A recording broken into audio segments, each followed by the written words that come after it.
Hello friends, હું ભાવના ચાવડા મારી ભાવનાની રસોઈની ચેનલમાં તમારું સ્વાગત કરું છું. આજે હું તમારી સાથે ભીંડાના શાકની રેસીપી શેર કરવા જઈ રહી છું, જે દહીંની ગ્રેવીવાળું બનાવીશું. તો ચાલો આપણે પહેલાં ભીંડાને સમારી લઈએ. ભીંડાને આ રીતે આગળ અને પાછળનો ભાગ કાપી અને સુધારવાના છે. એમાં વચ્ચે આપણે આ રીતે ચીરો પાડી લઈશું. આપણે આવી રીતે બધા જ ભીંડાને સુધારી લઈએ. ફ્રેન્ડ્સ, મેં આ 250 ગ્રામ ભીંડા જે ધોઈ અને સમારીને રાખ્યા છે. આપણે આ રીતે વચ્ચે ચીરો પાડીને બધા ચેક કરી લેવાને, અંદર સળેલો કે એવું કંઈ નીકળે નહીં. હવે આને આપણે પહેલાં ફ્રાય કરી લઈશું. તો ચાલો ગેસ ચાલુ કરી એક કઢાઈ મૂકી દઈએ. એમાં તેલ ઉમેરી દઈએ.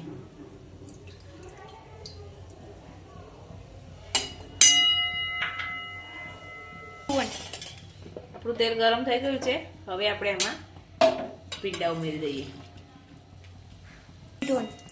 ભીંડા સરસ બધા તેલમાં મિક્સ કરી લઈએ અને ફ્રાય કરી લઈએ.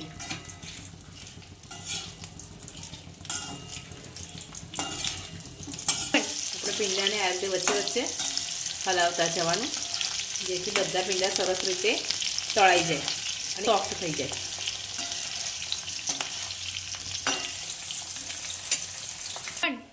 આપણા ભીંડા સરસ ફ્રાય થઈ ગયા છે. હવે આપણે એને બાઉલમાં ટ્રાન્સફર કરી લઈએ.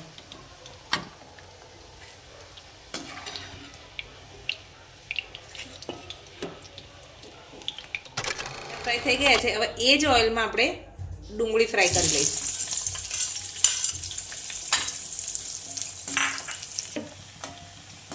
આપણે વચ્ચે વચ્ચે આ રીતે હલાવતા જઈશું અને ડુંગળીને નોર્મલ ગોલ્ડન કલર આવે ત્યાર સુધી ફ્રાય કરીશું. આપણે ડુંગળી ફ્રાય થઈ ગઈ છે. હવે એને એક પ્લેટમાં કાઢી લઈશું. ગેસ લો કરી લઈશું. આપણે એ જ તેલમાં શાકનો વઘાર કરીશું. તેલ ગરમ જ છે. એમાં પહેલાં રાઈ ઉમેરી દઈશું. સરસ તતડી ગઈ છે. હવે એમાં હિંગ ઉમેરી દઈશું. 8 થી 10 કળી લસણની ખાંડીની રાખેલી છે એ ઉમેરી દઈશું.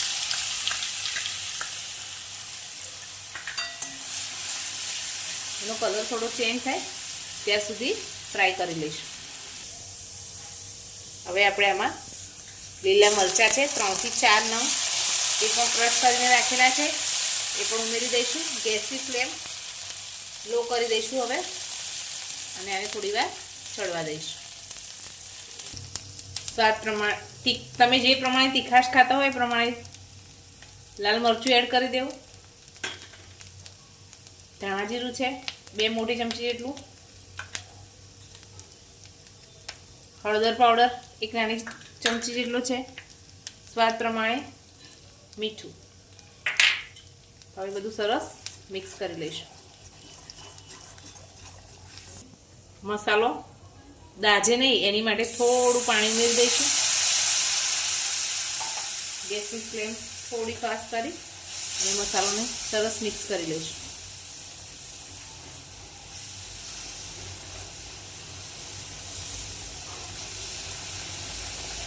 આપણો મસાલો તેલ છૂટું પડે ત્યાં સુધી ફ્રાય કરી લઈશું. આમાં 3 થી 4 ચમચી મોટી ચમચી એટલું દહીં ઉમેરી દઈશું અને ગેસની ફ્લેમ ધીમી રાખી અને સરસ મસાલામાં આપણે આને મિક્સ કરી લઈશું. અને એકદમ જ હલાવતા રહેવાનું, જેથી મસાલામાં સરસ મિક્સ થઈ જાય. તમે હલાવશો નહીં તો દહીં ફાટી જશે અને શાકનો ટેસ્ટ આખો ચેન્જ થઈ જશે. આ રીતે એક જ ડાયરેક્શનમાં સરસ રીતે દહીંને મસાલાની ગ્રેવીમાં સરસ મિક્સ કરી લેવાનું છે. આપણું દહીં સરસ ઉકળી ગયું છે. હવે એમાં ફ્રાય કરી રાખેલી ડુંગળી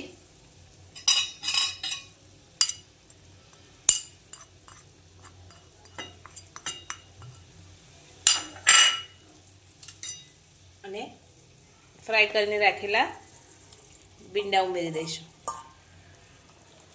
એને આપણે સરસ ઢાંકી અને ચડવા દઈએ. થોડું શાક આપણું ઉકળી ગયું છે. હવે આમાં ગરમ મસાલો એડ કરી દઈશું.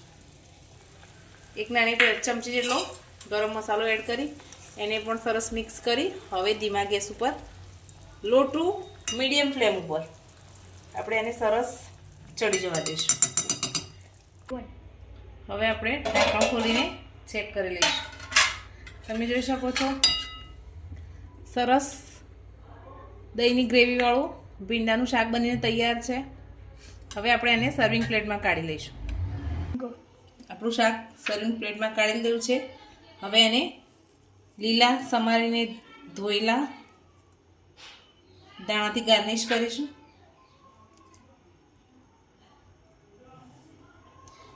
તો તૈયાર છે આપણું ભીંડાનું દહીંની ગ્રેવીવાળું શાક. તમે મારી આ રેસીપી એકવાર જરૂર ટ્રાય કરજો અને તમને આ રેસીપી કેવી લાગી મને કમેન્ટમાં પણ જરૂર જણાવજો. લાઈક કરજો, શેર કરજો, સબસ્ક્રાઈબ કરજો અને બેલ આઇકન દબાવવાનું ભૂલતા નહીં, જેથી મારી નેક્સ્ટ રેસીપીનો વિડીયો હું અપલોડ કરું તરત તમને નોટિફિકેશન મળી જાય. Thank you.